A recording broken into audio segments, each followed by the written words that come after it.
मैं इस वक्त करोल बाग में हूं और करोल बाग में सामान्य गाड़ियों से लेकर लग्जरी गाड़ियों की बिक्री के लिए ये बाज़ार बड़ा मशहूर है। अब हम जानने की कोशिश करेंगे लविश भाई से, जो कि इनका 40 साल पुराना कारों का कारोबार है और सामान्य कारों से लेकर लग्जरी गाड़ियों तक जो है वो खरीदते और बेचते हैं। लविश भाई, जब से 1 जुलाई का ये आया कि 10 साल और 15 साल पुरानी डीजल और पेट्रोल की गाड़ियां बैन हो जाएंगी, जब्त कर दी जाएंगी, असर क्या पड़ा है कारों की बिक्री पर और बेचने पर? सर, सबसे पहले तो नमस्कार, thank you for having me. और आप बिल्कुल सही कह रहे हैं, जैसे मैं 3rd जनरेशन हूँ इस बिज़नेस में। आपने कहा 40 साल पुराना हमारा काम है। इतनी पैनिक सेलिंग और इतना पैनिक लोगों में, इतना दर्द मैंने आज तक नहीं देखा। अपने मेरे को चाहे 10 साल हुए हैं, लेकिन मेरे फादर, उनके ग्रैंडफादर, इतनी पैनिक कभी दिल्ली में नहीं रहा गाड़ियाँ बेचने के लिए, खासकर लग्जरी गाड़ियाँ, खासकर नॉर्मल गाड़ियाँ। क्योंकि दिल्ली के लोग इस वक्त पैनिक मोड में हैं।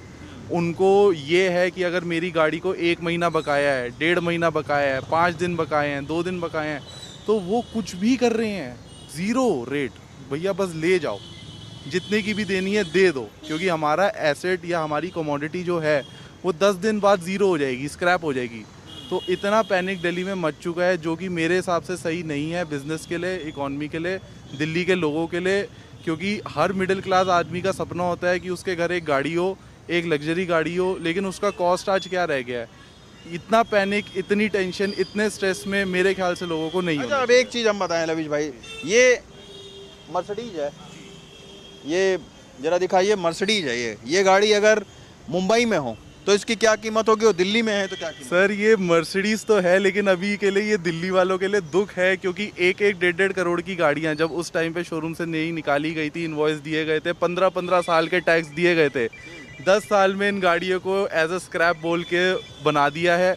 मुंबई में, बेंगलोर में, South India, East India, West India, North India, हर जगह कम से कम आज भी इस गाड़ी की value, this is a 16 model car, तो आज भी इस गाड़ी की वैल्यू 25 से 30 लाख रुपए है। लेकिन दिल्ली के अंदर सिर्फ 12 लाख, 13 लाख, 15 लाख रुपए। कौन सी गाड़ी के जिसकी आज भी अगर आप शोरूम में लेने जाएं तो 1.5 करोड़ रुपए की 1.4 CR की एक्स शोरूम है, जिस पे सरकार पूरे 15 साल का टैक्स लेती है। लेकिन 10 साल बाद आपको कहती है भाई साहब गाड़ी का पैकअप, गाड़ी हो गई आपकी स्क्रैप। अच्छा लविश भाई, एक बात और बताओ, जब ये बहुत सारी खबरें आई, हम लोगों ने भी खबरें कई सारे लोगों से मिले तो उनका ये दर्द था, बाहर से क्या कॉल आ रही हैं और क्या आपके बिक्री पर क्या इसका असर पड़ा है? बिल्कुल सही बात है जी, जो बाहर वालों के लिए है उनके लिए तो तोहफा है। क्यों है? क्योंकि एक गाड़ी, एक कमोडिटी, मर्सिडीज़ दिल्ली में भी बिकी, मर्सिडीज़ बेंगलोर में भी बिकी, मर्सिडीज़ जम्मू में भी बिकी, मर्सिडीज़ पंजाब में भी बिकी। अब पंजाब में एक चीज़ की वैल्यू 25 से 30 लाख है और दिल्ली में उसकी वैल्यू 15 लाख, 12 लाख रह गई। तो ऑब्वियस सी बात है, जो बाहर की स्टेट्स वाले हैं उनके लिए तो मज़े हैं। क्योंकि 15 साल का जो सेंटर हमारे से टैक्स लेती है वो पैन इंडिया का लेती है। उनकी स्टेट में तो पूरे 15 साल है, हमारी स्टेट में 10 साल के बाद बैन हो जाता है। तो एक नॉर्मल आदमी, एक मिडिल क्लास आदमी या एक हाई एंड नेटवर्थ इंडिविजुअल या हाई अपर क्लास आदमी, उसको उसकी गाड़ी की वैल्यू 90-95% डिप्रिशिएट के साथ साथ 5 साल का वो टैक्स जो वो एक्स्ट्रा भर के बैठा है, उसका भी लॉस है। तो क्या बाहर से कई लोग खरीदने के लिए आ रहे हैं? बिल्कुल बिल्कुल, राजस्थान से, बॉम्बे से कॉल्स ही कॉल्स है हमारे पास कि भैया जो गाड़ियाँ बैन हो गई, 2.5 लाख में मर्सिडीज़ दे दो, 3 लाख में मर्सिडीज़ देखो सीधी सी बात है, हर किसी की खुशी है कि उसके घर 2.5-3 लाख में मर्सिडीज़ आए। लेकिन उसी कॉइन का दूसरी साइड ये है कि किसी का दुख भी है कि उसने जो चीज़ करोड़ों में ली, आज उसकी वैल्यू 2.5 लाख, 3 लाख रुपए रह गई है। तो लविश बता रहे थे कि इस तरीके की जो लग्जरी गाड़ियां हैं उनके लिए बहुत सारे क्वेरीज जो है वो बाहर से आ रहे हैं, बहुत सारे लोग भी आ रहे हैं करोल बाग जैसे बाज़ार में ख़रीदने के लिए, क्योंकि लोगों को लगता है कि पैनिक जो सेलिंग है वो दिल्ली वाले अपनी अपनी गाड़ियों की कर रहे हैं।